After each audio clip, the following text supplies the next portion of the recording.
We have a Patreon, patreon.com/workingfanspodcast, YouTube. Thank you for watching. If you like what you see, please hit that like button, hit that subscribe button, hit that notification button. Yes. We are talking about Saturday night's main event. How did you enjoy it? What are your thoughts coming out of it? I'm hearing a lot of grumbling coming out of the retirement. People are really mad about that finish. First match, Obafemi, Cody Rhodes, shit finish. They did the Drew McIntyre DQ, but I agree with Wei Ting from Post Wrestling. Him and John were having a little debate about this. I thought this was kind of good for Obi in a lot of ways because this was Oba's first impression. A lot of people haven't seen him as much as they've seen Jervon and Trick Williams and some other people from NXT on the main roster. Oba hasn't made many trips. And what happened during this match was Oba's dominating a lot of times. He's doing the big man and force. Cody ended up getting blood on his ear legit in this match at one point. So now you're looking Cody getting busted up. Oba's looking dominant. The crowd was into Oba at times in this, going, who. And even though it was a shit finish, and I didn't like the finish of Drew getting involved and people booed it, I thought great impression for Oba, and I think he's just money when this guy goes up to the main roster finally. Yeah, it sounds like it was a good launching pad for him. I always hate the fucked finish, but I guess you got to find a way to maybe continue the Drew storyline with Cody, maybe kind of keep Oba looking strong. Odd choice, but I mean, they had bigger fish to fry on this show. Speaking of being put over, Ruka, she actually got the win over Bayley. This is what I predicted last week. She was the one that got the win. At the end of each of these matches, though, they all did a little salute thing, for John Cena. So that's about it with that. Other than that, we also had Leon Slater and Jervon. Like I said, they'd have a competitive match with AJ Styles and Dragon Lee, but Dragon Lee and AJ were victorious. Let's get to what people want to talk about. That retirement match, Gunther versus Cena. A lot of opinions on this. A lot of people were mad that Cena got defeated in retirement match, but not only defeated, he quit. I think I said this was potentially one of the finishes I saw on the table.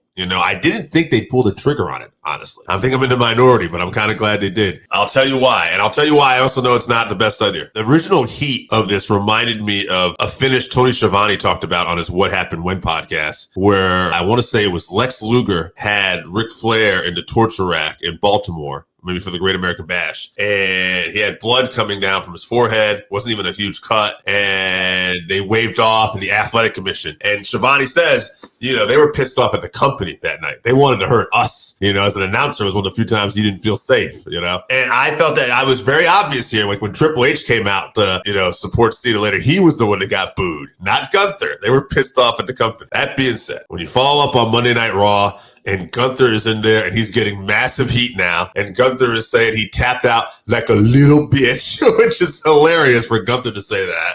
And then Gunther is just such a great at being an asshole. Like, this guy was always a great wrestler.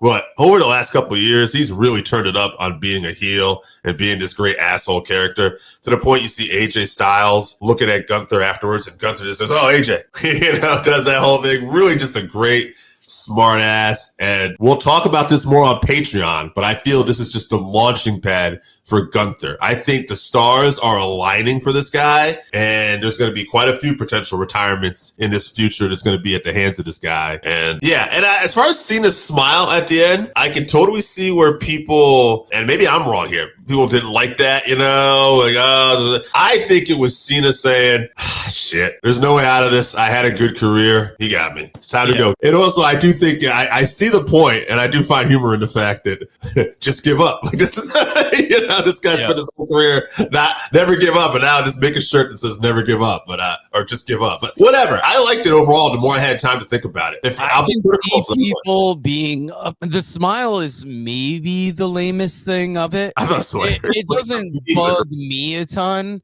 Yeah. I mean, the finish is pretty much going where we thought it would go. And I mean, I think with anything, people don't like when something comes to an end, whether it's a TV show. Your TV show is never going to have that perfect ending. Right. Sometimes you get to the end of a book and you're like, oh, the end of that book wasn't as good as the journey. This was the one match I was able to catch on this at the party. I was watching it on my phone. Yeah. I didn't see the whole thing because my phone broke up a little bit. And then near the end, I shut it off. But to me, it seemed like a good match. It seemed like a good enough way to go out. The whole show was a tribute to him. Yeah. I couldn't get over the crowd following Gunther to his bus and booing when it's adults. Like adults reacting like that. In the arena, I could see you're playing along with what's going on and you're contributing to the atmosphere. But to follow this guy to his bus and boo him is a little much. The one video I saw that made sense was the kid that was mouthing off at Gunther, and Gunther was just letting it happen. That is more something where I'm like, I get that because it's a kid. He's decked out in the Cena gear. He's going to see his hero. And then this guy retires him. It's wild because you don't see heat like that in wrestling a lot anymore. And that's where I think people, are upset. But I don't know. I'm not against it. I think it was good. I get that. I heard Brian Alvarez says you don't have to lose your retirement match. And people talked about that. And this wasn't the finish they want, or there was ways they could have got around it. I get that.